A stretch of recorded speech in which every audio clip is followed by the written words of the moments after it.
नमस्कार, बहुत स्वागत है आपका। आप देख रहे हैं ग्रैंड धर्मा सन्मार्ग।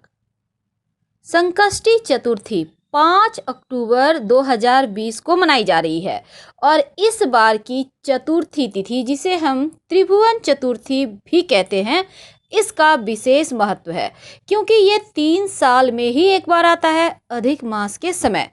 अब इस दिन विशेष पूजा उपाय करने से आपको 10 गुना फल भी मिलता है। क्या करें, कैसे भगवान गणेश को मनाएं और कैसे भगवान शिव की कृपा प्राप्त करें? क्योंकि इस बार सोमवार के दिन त्रिभुवन संकष्टी चतुर्थी मनाई जा रही है, इसलिए विशेषकर शिव जी की भी आराधना की जाएगी। क्योंकि चतुर्थी तिथि का शास्त्रों में बहुत महत्व है और संकष्टी चतुर्थी हर महीने ही मनाई जाती है, लेकिन विशेष पर्व त्योहार के जैसे ही विशेषकर जब कुछ खास होता है तो इस चतुर्थी का महत्व बढ़ जाता है। तो शास्त्रों की माने तो इस दिन की गई पूजा का फल शीघ्र ही मिलता है और हिंदू पंचांग में वैसे 2 चतुर्थी तिथि हर महीने आते हैं।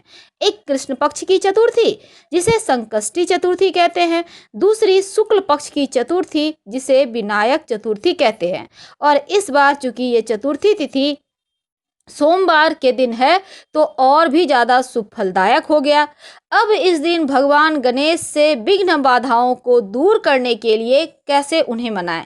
सबसे पहली बात तो सुबह सुबह स्नान वगैरह करके फ्रेश कपड़े पहने। उसके बाद उगते हुए सूर्य को 1 लोटा जल में 1 चुटकी हल्दी, या फिर वैसे तो इस पुरुषोत्तम मास में रोज ही हल्दी डालकर अर्पित करना है, लेकिन संकष्टी चतुर्थी के दिन तिल का महत्व बढ़ जाता है, इसलिए भगवान सूर्य को जल देने के समय जल में 1 चुटकी काला तिल डालकर अर्पित करें। और उसके बाद भगवान सूर्य से जीवन के जो शत्रु बाधा हैं, जो राहु केतु शनिदेव की परेशानी है, उनसे छुटकारा पाने की प्रार्थना करें। और फिर आप भगवान गणेश की विधिवत आराधना कीजिए। संकष्टी चतुर्थी के दिन भगवान श्री गणेश की विशेष तौर पर आराधना करने का विधान है।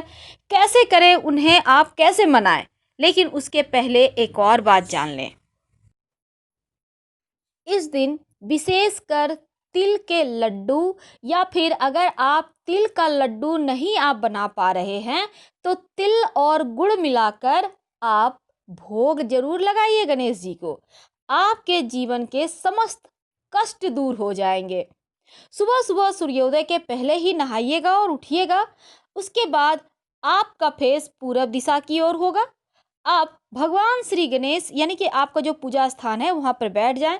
अब लकड़ी के पाटे पर पीला कपड़ा बिछाएं, भगवान गणेश जी का मूर्ति रखें, कलश स्थापित करें और फिर कलश में कॉइन, सुपारी, और आप कलश के ऊपर पंच पल्लव, इसके ऊपर नारियल या फिर केला रखें और गणेश जी को पीले फूलों की माला अर्पित करें।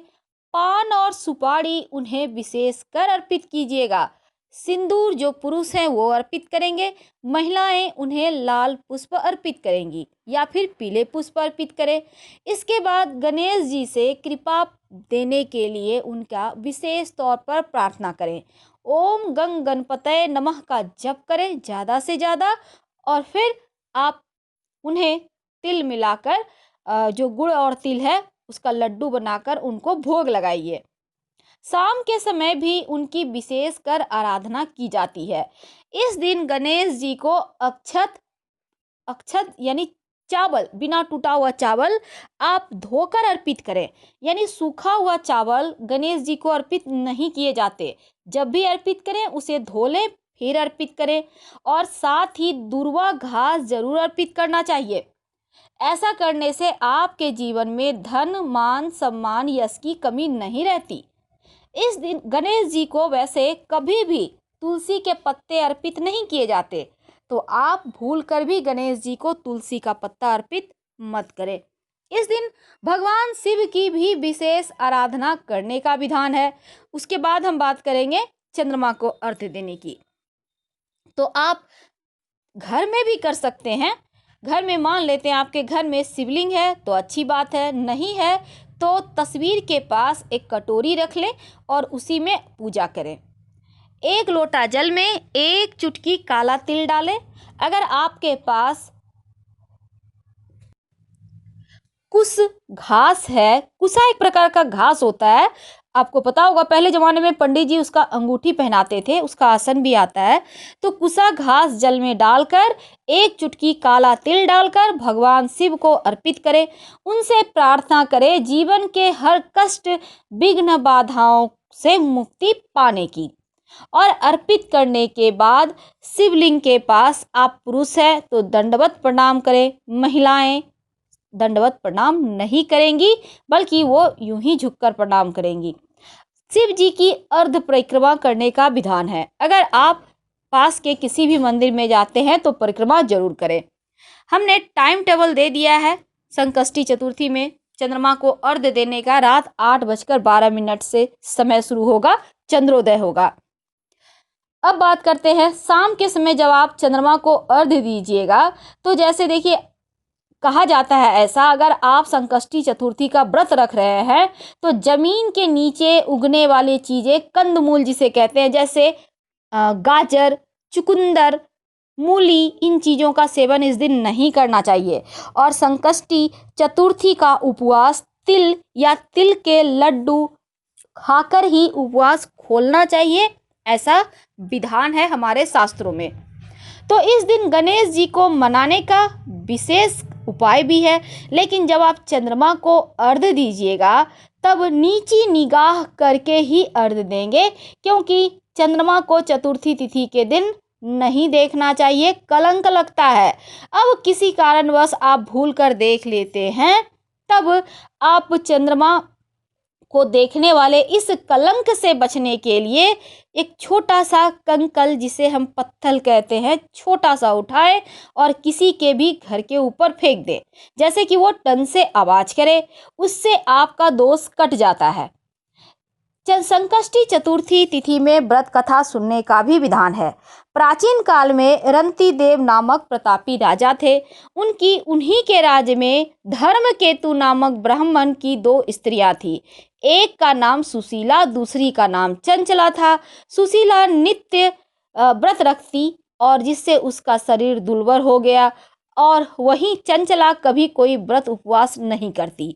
सुशीला को सुंदर कन्या हुई, चंचला को पुत्र हुई। यह देखकर चंचला सुशीला को ताना देने लगी कि इतने व्रत उपवास करके शरीर को जर्जर कर लिया, फिर भी कन्या को जन्म दिया। मैंने कोई व्रत नहीं किया तो भी मुझे पुत्र प्राप्ति हुई। चंचला के व्यंग से सुशीला दुखी रहती और गणेश जी की उपासना करने लगी। जब उसने संकटनाशक गणेश चतुर्थी का व्रत किया तो रात में गणेश जी ने उसे दर्शन दिया और कहा कि मैं तुम्हारी साधना से संतुष्ट हूँ और वरदान देता हूँ, तेरी कन्या के मुख से निरंतर मोती और मूंगा प्रवाहित होते रहेंगे। और साथ ही ये भी कहा कि तुम सदा प्रसन्न रहोगी, तुम्हें वेद शास्त्र का ज्ञाता पुत्र भी प्राप्त होगा। वरदान के बाद से ही कन्या के मुख से मोती मूंगा निकलने लगे और कुछ दिनों के बाद एक पुत्र भी हुआ।